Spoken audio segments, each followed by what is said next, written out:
What's up everybody, my name is Dibz and today I have a team replay cast for you to talk about what you could do better as a teammate and help your team win more games as Zerg. So in this video I'm going to be talking about what kind of compositions you should be going for and what not to go for, and also exactly what kind of strategies you can do and work with your team and some points that you can do with your teammates that you may not even know to help your overall better gameplay. So let's get down to it. The first thing I want to talk about is composition of your units and your army. When it comes to 2v2s, it is not entirely balanced because let's say you are a Zerg player who is going Lings and Banes because you see that your opponent is going Lings and you want your Banes to counter those Lings, right? But let's say your opponent also has another teammate who is going Roaches. So those Roaches counter your Lings and Banes and it kind of just makes this huge mess when it comes to balance because really there isn't really any kind of composition that works so well versus everything else. So what you want to do when it comes to team composition is that you want to work with melee and also ranged units. So let's say you are a Zerg player and you have a teammate that is Terran. You want to be able to figure out what your Terran teammate is going. So let's say he's going to go Marine and Tank, like in this game. So I know my teammate is going Marine Tank because I'm talking to him on Skype. And so in my mind, I'm going to think, okay, so what goes well with Marine and tanks that I can make as Zerg? Well, Lings will take AoE damage from those tanks. So he wants to have something that can tank for those siege tanks. And so I'm probably going to be going for something that's like Roaches, because Roaches can tank a lot of damage for them, and they can basically just soak up everything and keep those tanks alive.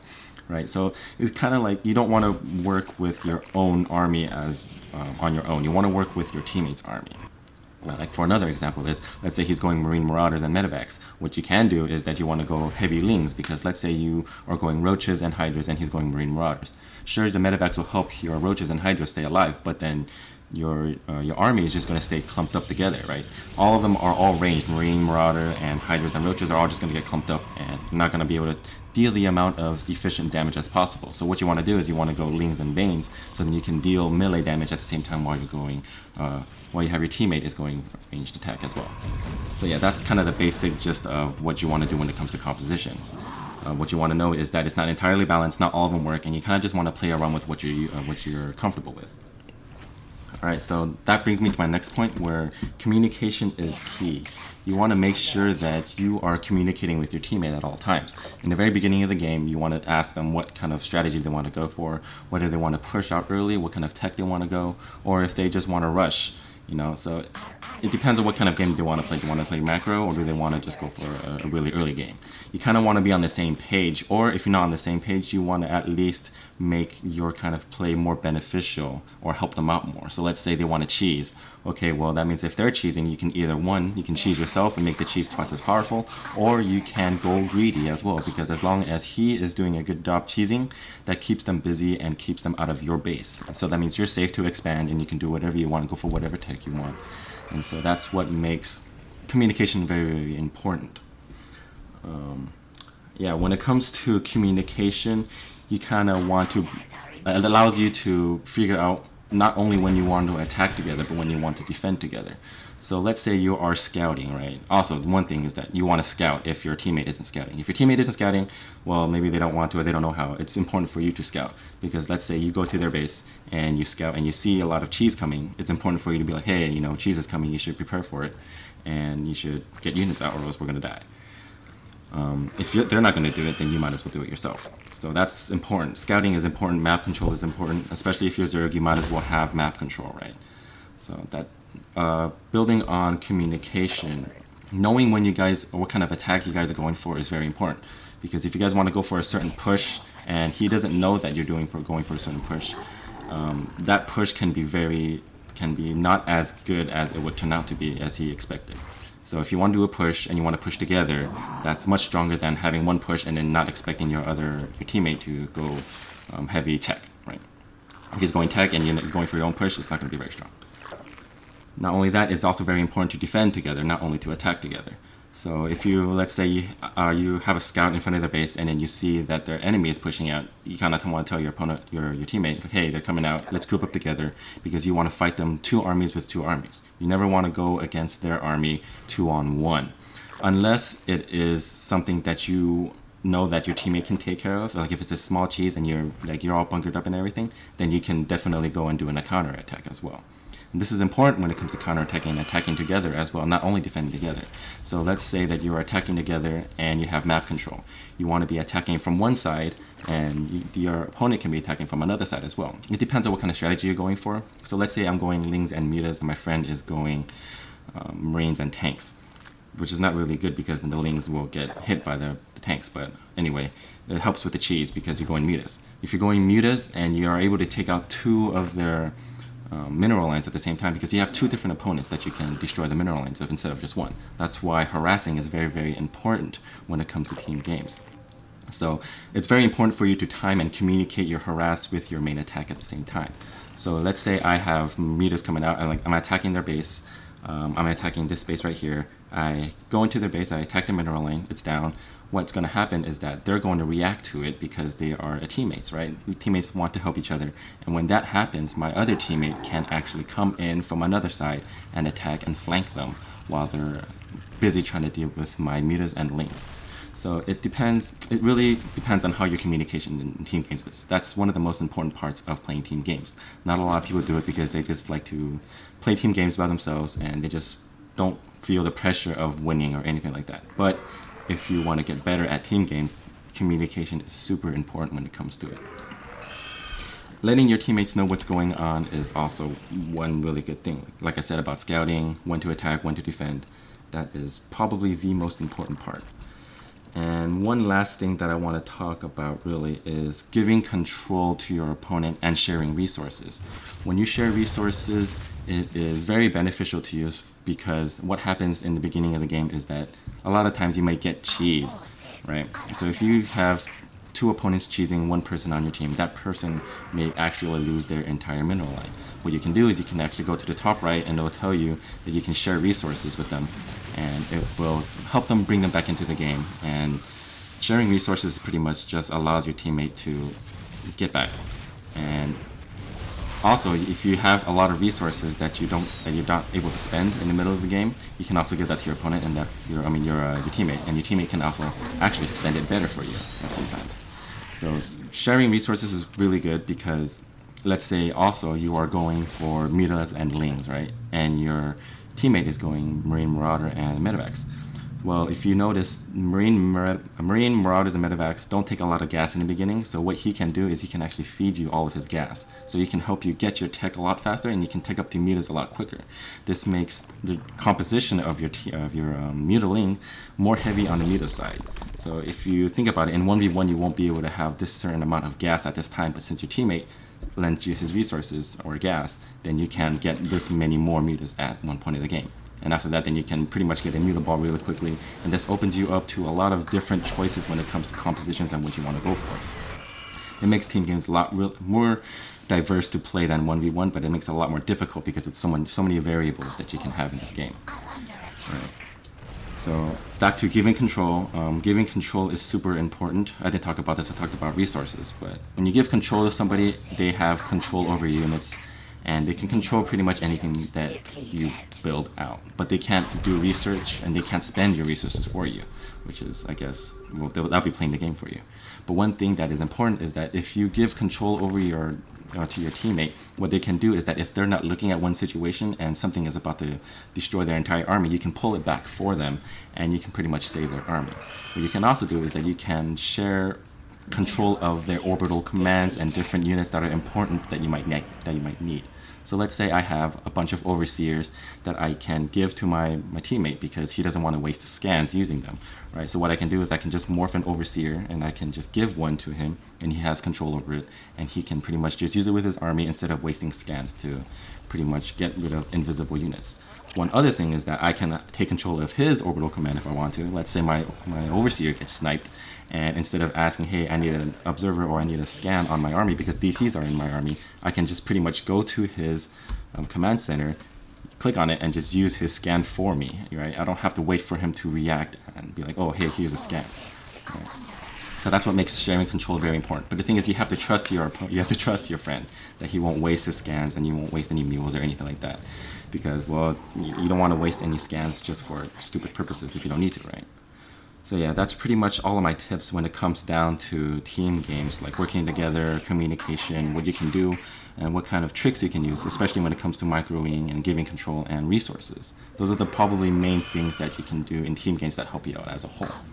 So yeah, let's just get back to the game and see how this game turns out. As you notice, I did a little bit of a harass in the beginning with my main Nidus, and I didn't do any damage, right? So Nidus is very good because it can actually destroy your opponent if they are not ready for it, but since they're ready for it, I can't do any damage at all, so I had to get back into the game and macro. But since my teammate was able to pretty much keep us safe, I was able to drone up really quickly and actually get way ahead on my minerals compared to everybody else. I'm at 61 drones, everybody else is at 41, 47, and 33. We were able to take this part of the map, and we haven't had much trouble dealing with their army so far. So yeah, as you can see, I'm going Roach Hydra, and he is going Marine and Tank.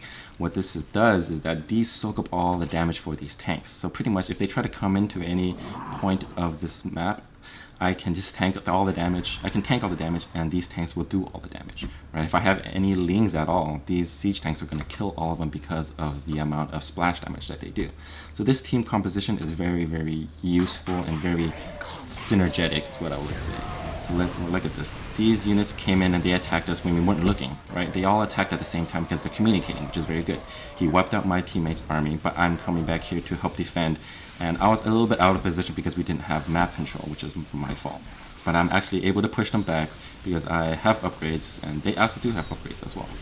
But eventually we're able to clean this up, and we can just push them back because of the sheer amount of units that I have based on my economy. So the important thing about team games is having really good economy compared to your opponent and your teammate. So yeah, I'm able to push them all the way back. I don't want to push too far though, because if you lose all of your units in team games, that is very, very risky. Because let's say they are pushing and you lose you lose all of your army. What it turns into is a 2 versus 1. That makes it very deadly for you, or because you're very weak. Right? 2 armies is always better than 1, obviously. Even if you do have a very strong army, it's kind of scary to have 2 armies come at you and you may not be able to defend it on your own. So you want to always make sure that you don't want to push in too deep.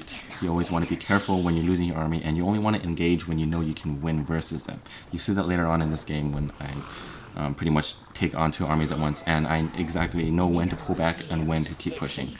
And knowing that time is very important, because just keeping your army alive as possible is very crucial in playing team games. So yeah, you can see that we're just sitting around trying to expand a little bit, getting our bases up, getting our upgrades up. I'm ready on Hive Tech, and let's see what they're doing. Right now they are at this gold base, and my friend here is at this gold base and expanding like crazy. So right now we're just sticking together. We're not really doing any harass at all. What I could have done is that I could have made a bunch of Lings and harassed this base, or I could have harassed this base as well. But you can see that they keep it very under control. They have a photon cannon here, they have their army here, so they're pretty prepared for any kind of harass. So it's really hard for me to do anything about that, though I can't really see it. So right now my friend's telling me, hey, I'm going to attack on this side, okay? I'm like, alright. So we're attacking together, like I said, at different areas of the map. So he's attacking here. He is about to siege up and take out this entire mineral line. I'm attacking on this side, taking out this mineral line here, and this lurkers. So what this does is that it splits up their army so they're not all at one place. This makes their army less manageable, and it allows them to not support each other. So one thing that you want to do is that when you're attacking, when you're working together as a team, you always want to be the ones attacking, if you know that you have the better composition and the bigger army. Because if you're attacking first, they have less time to react to your army as well. So right now, I know that I can sacrifice this, because the thing is, I have these Vipers, I have the tech, and my teammate is pretty much destroying this economy right here, and I feel like it's worth it. Right, I dealt the damage already here on this economy, and he did the damage on this economy as well. So they're going to be pushing in the middle, and they take out his tanks because he was out of position. But at the same time, his Marines are down here taking out this expansion at the same time. So pretty much he's always attacking different areas and just poking around and dealing economic damage. As you can see, we're still way above economy on them, right? So on my vision, I can see that he was able to get all that damage done. And right now I'm just trying to macro up. Let's speed this up a little bit. I'm not doing anything. So he is there at the bottom left. I'm like, okay, you better not get caught. And well, what happens? He gets caught. So he loses all of his army.